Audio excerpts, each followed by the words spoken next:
The gaming world loves talking about the biggest blockbusters, the Game of the Year winners, the games that sell millions of copies and dominate every headline. But every once in a while, a fantastic game quietly slips through the cracks.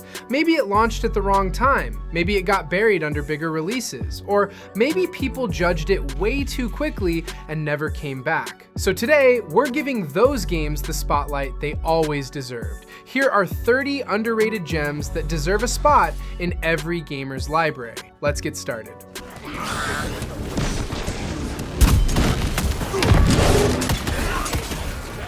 Let's kick things off with Assassin's Creed Syndicate, easily one of the most underrated Assassin's Creed games Ubisoft has ever made. It had the unfortunate luck of launching right after Unity's disaster, so a lot of people skipped it without giving it a fair shot. Big mistake. Victorian London is still one of the coolest cities in the entire series, packed with smoky streets, horse-drawn carriages, rooftop chases, and enough atmosphere to make you stop just to look around. Jacob and Evie Fry also make a surprisingly fun duo. Jacob is all fists and chaos, while Evie actually behaves like an assassin, and swapping between them keeps things fresh. Add the rope launcher that lets you zip across rooftops like Batman, and traversal becomes ridiculously fun. Sure, it's not reinventing the formula, but sometimes polishing something until it shines is enough. If this is the Assassin's Creed game you skipped, now's the time to fix that.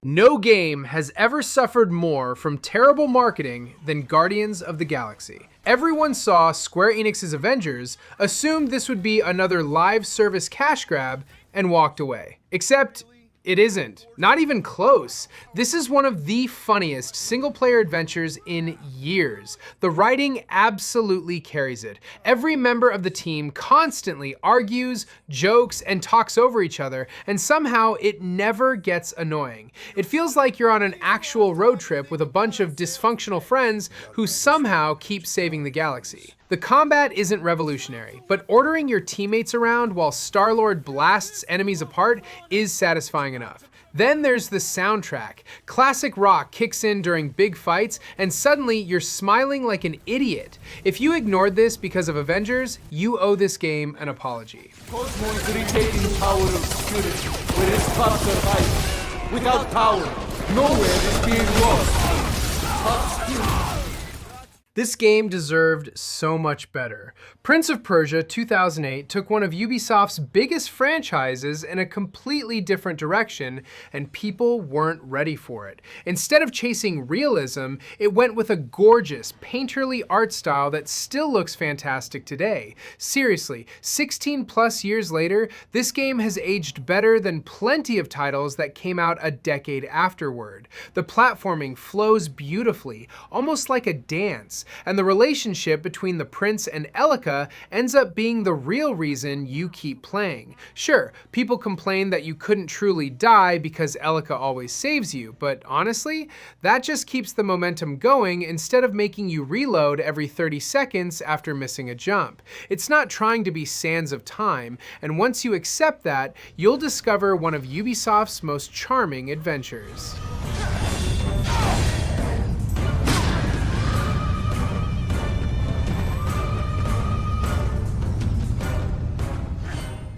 Before Watch Dogs even launched, it became the poster child for gaming downgrades. The internet roasted it for years, and somehow everyone forgot there was actually a pretty good game underneath all that drama. Chicago still feels surprisingly alive, hacking into traffic lights, raising bridges, causing blackouts, or stealing money from random pedestrians never really gets old. Aiden Pierce isn't the most charismatic protagonist ever, but his quiet, revenge-driven personality fits the darker tone. What really makes Watch Dogs worth revisiting today is how different it feels from Ubisoft's usual open world checklist. Hacking isn't just a gimmick, it's your greatest weapon. Entire police chases can be won without firing a single bullet. Looking back now, it feels less like a disappointment and more like a game that simply released under impossible expectations.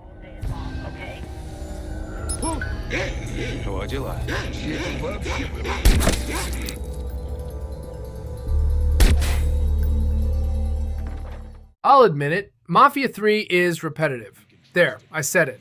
Now that we've gotten that out of the way, let's talk about why you should play it anyway. Because Lincoln Clay is one of the best protagonists Mafia has ever had. The story is fantastic, the revenge plot keeps you hooked from beginning to end, and 1968 New Bordeaux is dripping with style. Muscle cars, blues music, smoky bars, and one of the best licensed soundtracks in gaming make simply driving across the city feel worthwhile. The documentary-style storytelling is also something you rarely see in open-world games, making everything feel strangely believable. Yes, you'll clear plenty of enemy hideouts, but the stealth and brutal combat are satisfying enough that it rarely becomes boring. Mafia 3 isn't underrated because it's perfect. It's underrated because people focused on its flaws and overlooked everything it absolutely nailed.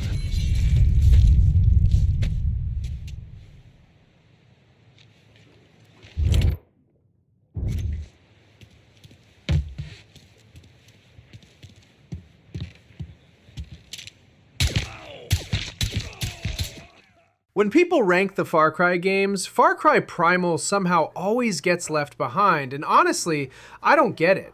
Ubisoft took a series built around guns and explosions and said, what if we got rid of all of that? Sounds like a terrible idea on paper, but it somehow works. Hunting actually matters because every animal could become your next weapon, your next meal, or your next problem.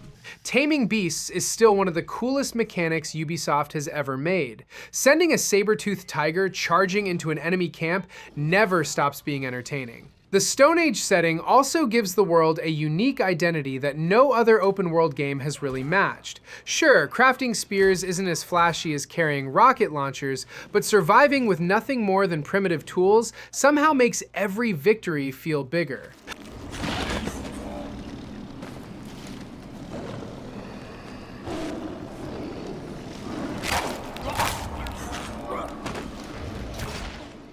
If Banishers Ghosts of New Eden disappeared under your radar, you're definitely not alone.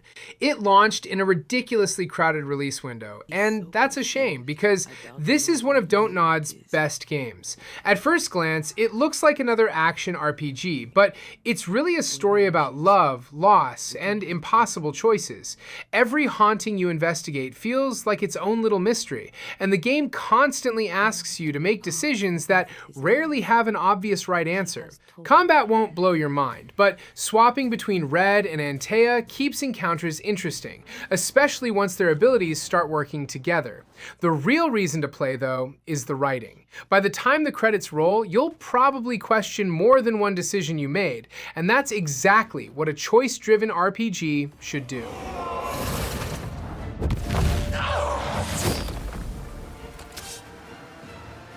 There is no escape! I gotta keep this up.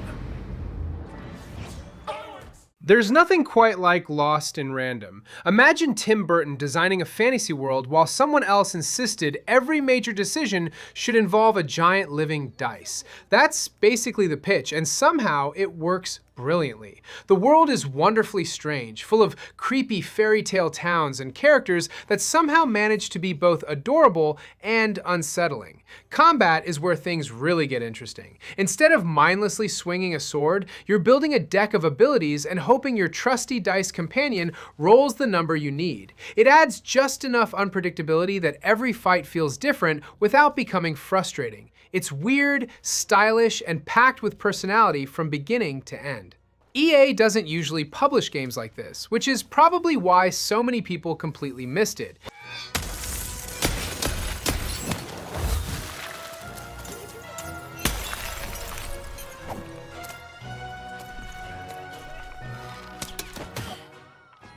Some people call Remnant 2 Dark Souls with guns, and while that's technically true, it also undersells just how clever this game really is. Every world is partially randomized, meaning two players can finish the campaign and have completely different stories about what they encountered. Entire bosses, quests, dungeons, and even NPCs can appear or disappear depending on your world generation. That's honestly genius. Then there are the classes. Mixing archetypes opens opens up some ridiculous combinations, and experimenting with new builds becomes almost as addictive as finding better loot. Playing solo is great, but jumping in with friends somehow makes every boss fight twice as chaotic and twice as memorable. If you enjoy games that constantly surprise you, even on your second or third playthrough, this one absolutely deserves a spot in your library.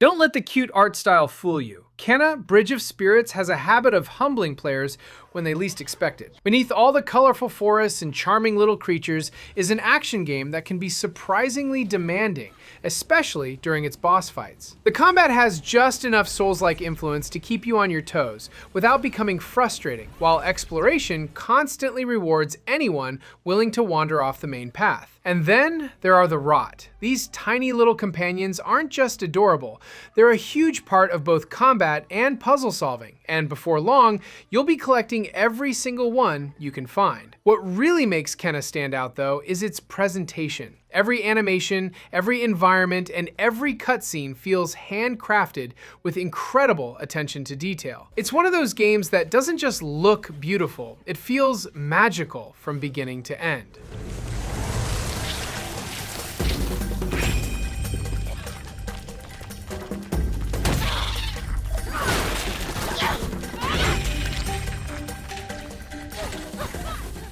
Poor Immortals Fenyx Rising never really had a chance. People looked at the colorful art style and immediately called it a Breath of the Wild clone. Then they skipped one of Ubisoft's most creative games in years. Sure, the inspiration is obvious, but once you get past that, it absolutely stands on its own. Greek mythology gives the world so much personality, and the constant banter between Zeus and Prometheus is genuinely funny without trying too hard. The puzzles are clever, the combat is fast and satisfying, and gliding across the world never gets old. Even the progression feels rewarding because you're always unlocking another ridiculous godly power.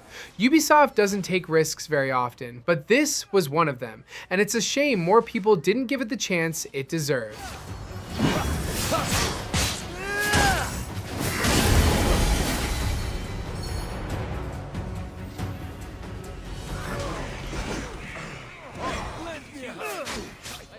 When Marvel's Midnight Suns was announced as a card-based strategy game, a lot of people checked out immediately. Superheroes, cards, turn-based combat, that combination sounded like it shouldn't work. Then Firaxis somehow made it work brilliantly. The card system isn't about luck nearly as much as it's about building smart decks and setting up ridiculously satisfying combos. Sending Wolverine crashing into a group of enemies before Ghost Rider finishes the job never gets old. Outside of combat, you actually get to hang out with Marvel heroes, build friendships, and watch some surprisingly entertaining conversations unfold. It's definitely slower than your average superhero game, but that's exactly what makes it stand out.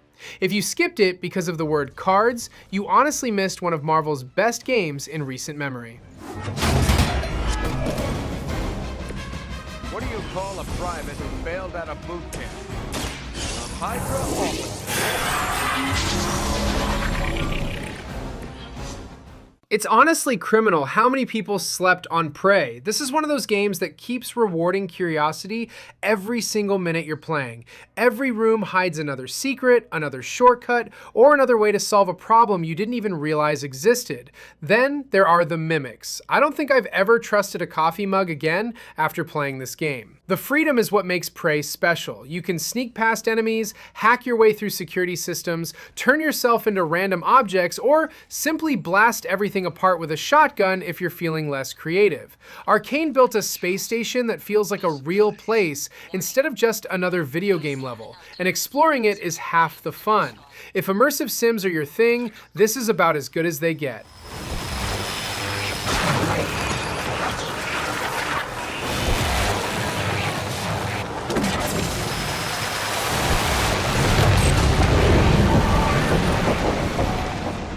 Sometimes you don't need a deep story or groundbreaking mechanics. Sometimes you just want to punch vampires in the face with a giant electrified gauntlet. That's Evil West in a nutshell. It's loud, ridiculous, and completely unapologetic about what it wants to be. Every fight feels like a mix of old school action games and modern third-person shooters, with combos that encourage you to get right in the middle of the chaos instead of hiding behind cover. The Wild West setting mixed with supernatural monsters is also a combination we really don't see enough of. It knows exactly what kind of game it is and never wastes your time pretending to be anything else. If you're tired of massive open worlds and just want 12 hours of pure action, this is an easy recommendation.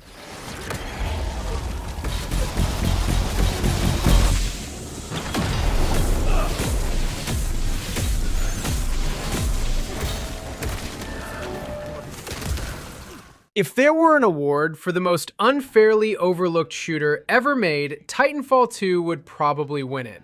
Releasing between Battlefield 1 and Call of Duty Infinite Warfare was basically a death sentence, and that's a shame because its campaign is still one of the best the genre has ever produced.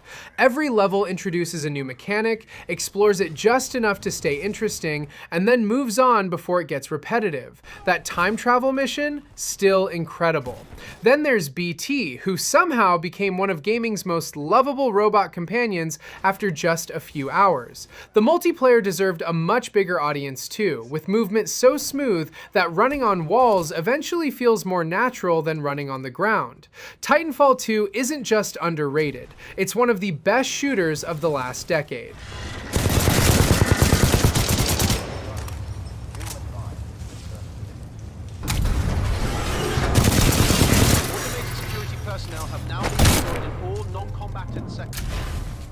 The first time you play Deathloop, it feels like complete chaos. You're dropped onto an island, everyone's trying to kill you, and the game keeps throwing names and places at you like you're supposed to already know what's happening. Stick with it. Once everything clicks, Deathloop becomes one of the smartest shooters of the last decade. The whole game is basically one giant puzzle. You're not trying to become stronger, you're trying to become smarter. Every clue brings you closer to figuring out how to eliminate all 8 visionaries in a single perfect day. Arcane also nailed the combat. Mixing supernatural powers with slick gunplay gives you endless ways to approach every encounter. And don't even get me started on Juliana invading your game. One minute you're feeling like a genius, the next you're running for your life because another player just showed up to ruin your plans. It's stylish, clever, and unlike almost anything else out there.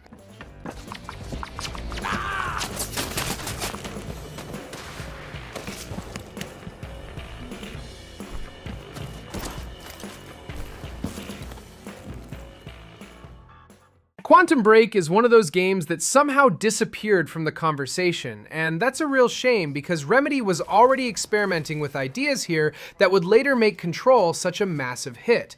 Time manipulation isn't just a gimmick, it completely changes how every fight plays out. Freezing enemies in place before unloading an entire magazine into them never stops being satisfying, and dashing around the battlefield at impossible speed makes you feel ridiculously powerful. Then there's the story. It's classic Remedy, confusing at times, a little weird, but always interesting enough that you want to see what happens next. The live action episodes were definitely a gamble, and they won't be for everyone, but you've got to respect a studio willing to try something different instead of playing it safe. If you're a fan of Control or Alan Wake, this absolutely deserves a spot on your backlog.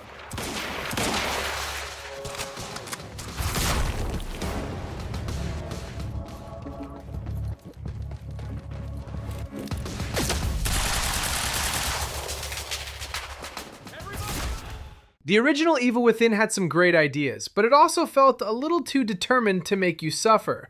The sequel fixes almost everything. It still delivers the creepy monsters and tense survival horror you'd expect, but this time it gives you room to breathe. Instead of narrow hallways from start to finish, you're exploring eerie neighborhoods where every side street could hide useful supplies.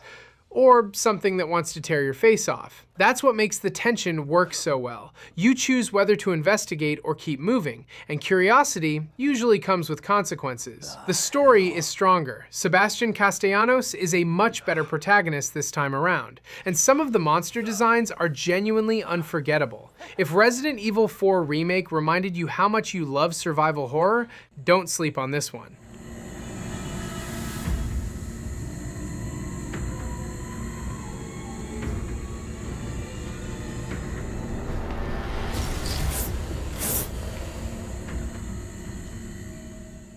Poor The Callisto Protocol got judged against one of the greatest horror games ever made before anyone even picked up the controller.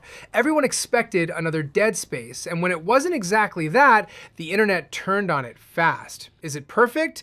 Not even close. But underneath the criticism is a genuinely good sci-fi horror game with incredible visuals and some of the most detailed character animations you'll find anywhere. Every hallway looks unsettling, every prison block feels oppressive, and the sound design constantly has you expecting something horrible around the next corner. The melee-focused combat can take some getting used to, but once it clicks, the fights become much more satisfying than people give them credit for.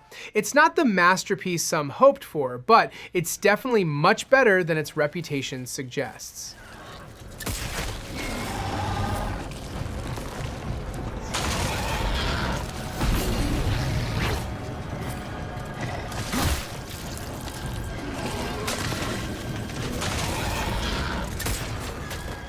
Some games don't need dozens of hours to leave a lasting impression. Brothers, A Tale of Two Sons proves that in just a few unforgettable hours. The entire game is built around a simple idea, controlling two brothers at the same time, one with each thumbstick. It sounds awkward at first, but before long it becomes second nature, and that's exactly why the emotional moments hit as hard as they do.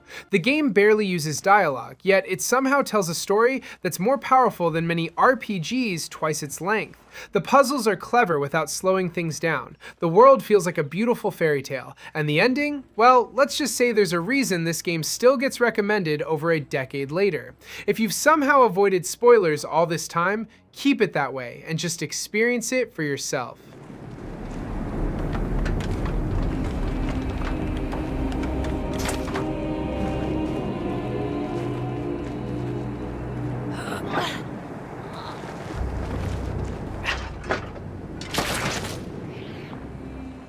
Poor Rage 2 never really stood a chance. Most people looked at the name, remembered the first game, shrugged, and moved on. But if there's one thing Rage 2 absolutely nails, it's making combat ridiculously fun. Avalanche and id Software basically teamed up and asked, what if Doom let you loose in an open world? The answer is complete chaos. 1 second, you're launching enemies into the air with a gravity blast. The next, you're slamming back into the ground like a human meteor before finishing everyone off with a shotgun. It's fast, loud, and wonderfully over the top. Sure, the open world could have used more variety, but honestly, getting from one fight to the next is reason enough to keep playing. Sometimes, gameplay really is king, and Rage 2 proves it every few minutes. Estou quase lá. Só mais minuto.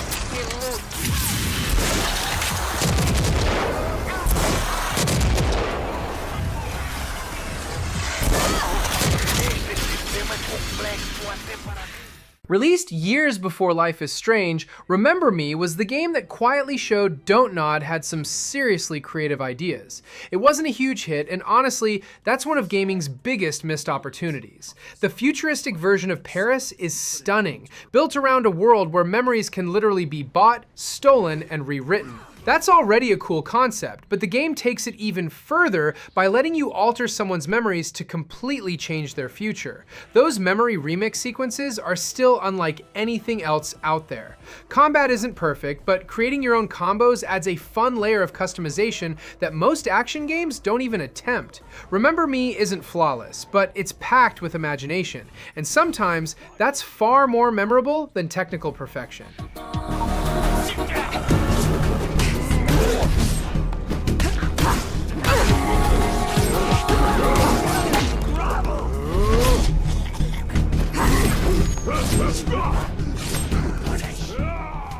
If you thought the first Kingdom Come Deliverance was a little too hardcore, the sequel smooths out just enough of those rough edges without losing what made the series special. This still isn't the kind of RPG where you're saving the world 5 minutes after the tutorial. You're just Henry, and for a while, Henry is honestly kind of terrible at everything. That's what makes the progression so satisfying. Every new skill feels earned because you actually had to work for it. The medieval world is incredibly believable too. Villages feel lived in, forests feel genuinely dangerous, and even something as simple as preparing for a long journey requires a little planning. It doesn't rush you, it doesn't hold your hand, and that's exactly why getting stronger feels so rewarding. If you miss RPGs that trust the player, this one absolutely deserves your time. Success!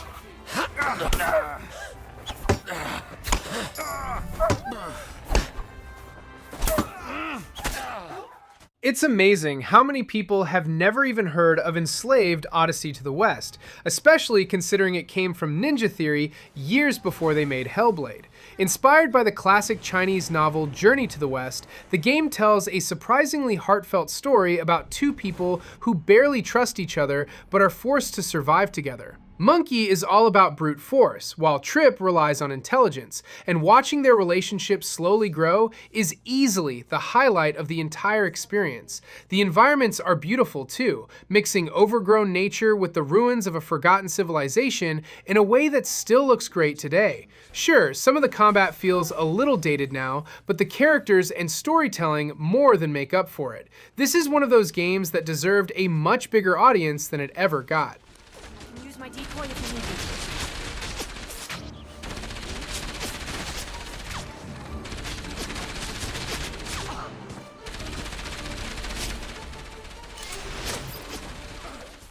After spending what felt like half a lifetime in development, I think most people expected Dead Island 2 to be a complete disaster. Instead, it turned out to be one of the most entertaining zombie games in years. The biggest reason is the flesh system, which is honestly one of the coolest gore technologies ever put into a video game. Every hit tears zombies apart in ridiculously detailed ways, and somehow it never stops being satisfying. But beneath all that over-the-top violence is a surprisingly polished action RPG. The combat encourages experimentation, the weapons are wonderfully ridiculous, and exploring a zombie-infested version of Los Angeles is just plain fun. It never takes itself too seriously, and that's exactly why it works. Sometimes, all you need is a ridiculous weapon, a horde of zombies, and a game that's fully committed to letting you have fun.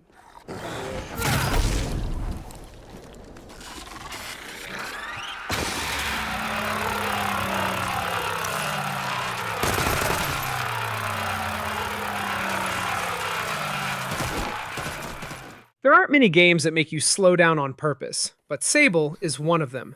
There's no world-ending threat breathing down your neck, no giant checklist screaming for your attention, and honestly, that's what makes it so refreshing. You're simply exploring a breathtaking desert, climbing ancient ruins, meeting strange travelers, and figuring out who you want to become. The art style looks like a living graphic novel, and paired with the incredible soundtrack from Japanese Breakfast, the whole experience feels almost dreamlike. Sure, there are a few rough edges technically, but they fade into the background once you settle into the game's peaceful rhythm. In a world full of games constantly asking you to hurry up, Sable quietly reminds you that sometimes the journey really is the best part.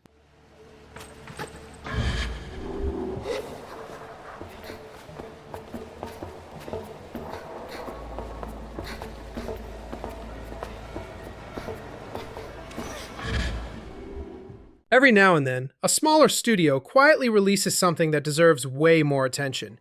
And Asterigos, Curse of the Stars, is exactly that kind of game.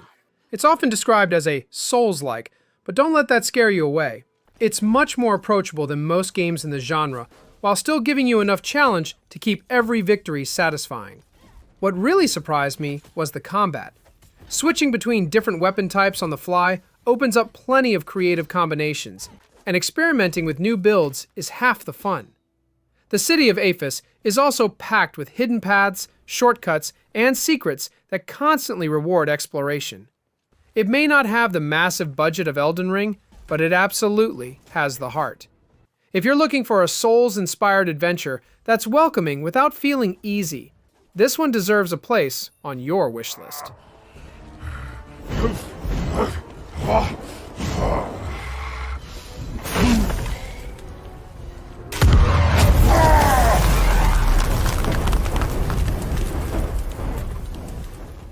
I'll be honest, Atlas Fallen didn't make the best first impression.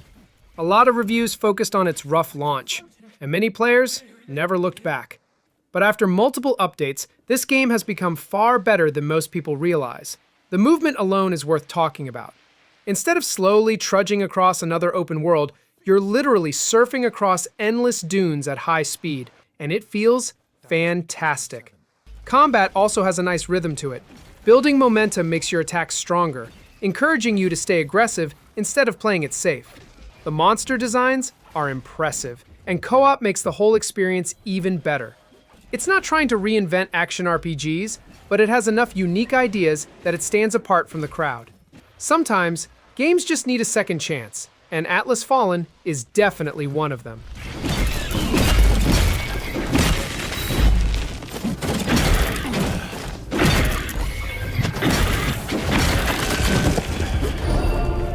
There are some attacks I cannot block. Some games grab your attention with giant explosions. A Plague Tale: Innocence does the exact opposite. It pulls you into a quiet, heartbreaking story that slowly becomes impossible to put down. Following Amicia and her younger brother Hugo through plague-ridden medieval France feels incredibly personal, and their relationship is what makes the entire journey work. Then there are the rats. Thousands of them swarming through streets and buildings like a living nightmare. They're more than just a visual gimmick, too. They're woven into nearly every puzzle and stealth encounter, constantly forcing you to think differently. The game isn't very long, but honestly, it doesn't need to be. Every chapter introduces something new, every location feels memorable, and by the time the credits roll, you'll probably wonder why this series isn't mentioned alongside gaming's biggest, story-driven adventures more often.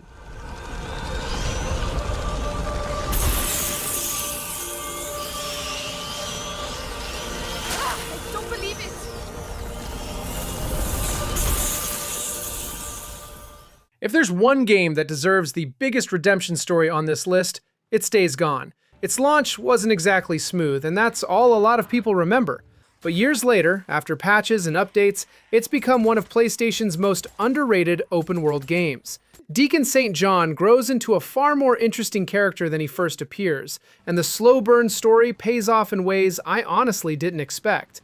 Then there are the Freaker Hordes. The first time you see hundreds of infected sprinting toward you at once, your plan immediately changes from, "I'll fight them," to, "Absolutely not." They're still some of the most impressive enemy encounters in any zombie game. Add a satisfying motorcycle that actually feels important to maintain, beautiful Pacific Northwest scenery, and plenty of rewarding exploration, and you've got a game that deserved a lot more love than it ever received.